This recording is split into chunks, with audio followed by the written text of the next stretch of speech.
Well, hi everybody, and good Wednesday morning to meteorologist Travis Klineski here. Before we get into the meat and the potatoes of your forecast, let's start with a look at. We're going to kind of push this all week long. Of course, it is Severe Weather Awareness Week this week here in Nebraska, and today is the big tornado drill day. When all the sirens across the state go off. I can't remember the exact time they go off.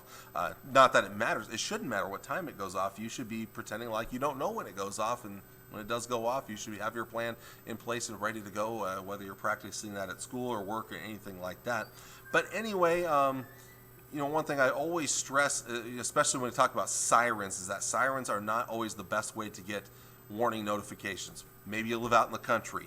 Maybe you live in a place that's far enough away from those sirens you just can't hear it, especially if you're indoors, if you're in the basement, if you're playing loud music in your house or the TV's turned up loud. So just remember, they are for people that are outdoors. And the one thing that I'll stress here is that, it is a good reason, when you hear a siren, it's a good reason to get indoors. Tornado warnings, very, very large hail, strong winds over 75 miles per hour. All those are reasons that sirens could be turned on. But remember, the National Weather Service does not operate these sirens. These are operated by local city and county officials, and they aren't perfect. They don't always run it exactly right. Sometimes they may shut them off too early. There are other times power may go out because of the severe weather, and that doesn't mean you just come out of your shelter. So you need to have other ways of getting warnings to you. Well, I always talk about one of the best ways is the NOAA All Hazards Radio, but you need at least two ways of getting notifications.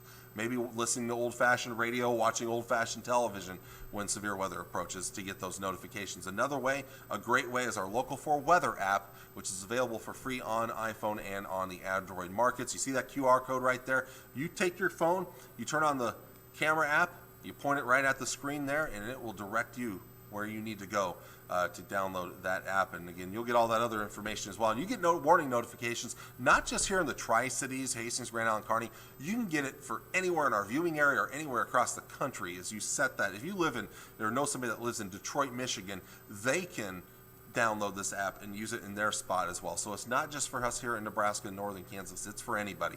And again, you'll get a local forecast for your area as well. You can also submit your weather photos and video to us here at KSB Local 4. Now on to the forecast here. There's no severe weather in store for today. Rain is moving out. Eventually the clouds are going to clear out. Winds blustery out of the north and the northwest. Those winds will start to calm down a little bit later today and into this evening. Meanwhile, we get a little bit of a break in the clouds, especially in the middle of the day. We'll get some good sunshine, and then a few extra clouds will come in from the south later today. We get a weak disturbance that moves in from the southwest overnight tonight. This one will mostly impact the far southern and eastern parts of the Local 4 viewing area. Really, the Tri-Cities on the edge of that chance, but better chances to the southeast. You're more likely to see clear skies to the north and to the west of that. Lighter winds overnight. We'll keep the winds on the lighter side tomorrow, as we'll see partly cloudy skies for your Thursday. Pretty decent day on the way for Thursday before rain chances return for your Friday. So, temperatures for today. We're topping out in the upper 40s and lower 50s. That's a little bit below average for this time of the year. Tonight's temperatures dropping back into the 30s, some upper 20s to the northwest. Those areas that see those clear skies and with the lighter winds, a good recipe for some colder temperatures there. So this is one of the coldest mornings of our long-range forecast, to be honest with you. We have another one that may come this weekend here. Now, tomorrow's temperatures a little bit better than today, low and mid-50s for highs, maybe a little warmer to the west and northwest. And then tomorrow night, not quite as cold, 30s for overnight lows for the most part. Friday, mostly 50s, but I'm a little skeptical about going this warm, as I'm a little concerned about rain moving in. Now, it will be cooler out west, but I would not be surprised if some of us really struggle temperature-wise if that rain comes in early enough. Let's look at the long-range models. This is the European forecast model for Friday, starting Friday morning, taking you through Friday night and Saturday morning, as we have a decent chance of rain and isolated thunderstorms, maybe a little severe weather off to our southeast. Those areas are under a marginal risk of severe weather already for Friday and Friday night, but we'd be on the edge of that. I think the better chances will be over there to northeast Kansas and northwest Missouri, southern Iowa, far southeast Nebraska. Those areas have a chance. That's the European forecast model. The GFS, which is the run by the National Weather Service, this is their model, and you can see pretty good chance of some more rain here, some thunder, some lightning, better chances of severe weather off to our east and to our southeast. Now, this rain won't be as heavy as what we dealt with over the last couple of days, but we could see another quarter of an inch or more in some spots. So hopefully we can dry things out a little bit before that rain returns. Not expecting snow with this system as it clears out of here early on Saturday morning. That's the good news. No snow with this one as well. So long-range forecast models again, or forecast shows, again, we're trending upward temperature-wise a little bit, but not much the next few days. That small chance of rain late tonight after midnight, but the better chances will be to the south and east of the Tri-Cities. Better chances on Friday and Friday night. We'll get a break for the weekend, and we'll warm things up through the weekend. It looks like a nice day on Palm Sunday, plenty of sun, highs in the 60s. Some models are pushing upper 60s, maybe nearing 70 on Monday, maybe warmer. There is the potential for that. Some models are actually pushing us into the 70s. It will be a little windier.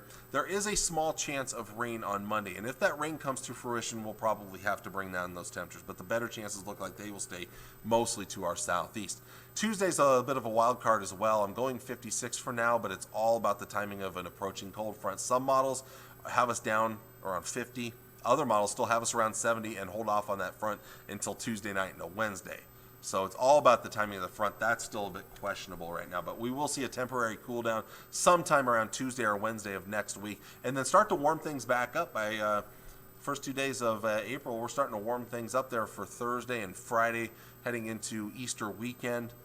It looks like we should see pretty mild to warm conditions for Easter weekend beyond this forecast as well. So nice little forecast ahead of us in the long range. That's good news as we'll see some periodic, again, moisture chances that I've already talked about. Down the road, the weather pattern remains somewhat active down the road here. We'll see if maybe that includes some severe weather. We haven't seen anything yet here in our area, but of course we're getting into that time of the year. So, of course, one more thing I'll stress today, going with the tornado drill going on today statewide, is that in your home and office, work, school, anything like that, good to practice those severe weather safety tips. Know where your safe location is. You know, things like bike helmets and shoes, closed-toed shoes, whistles or air horns, having those in your safe spot with you in case there is actually a tornado. Even with the low chance it can happen, and if you happen to get stuck in the basement, having that those kind of loud noise makers a good way to notify authorities that you are down there.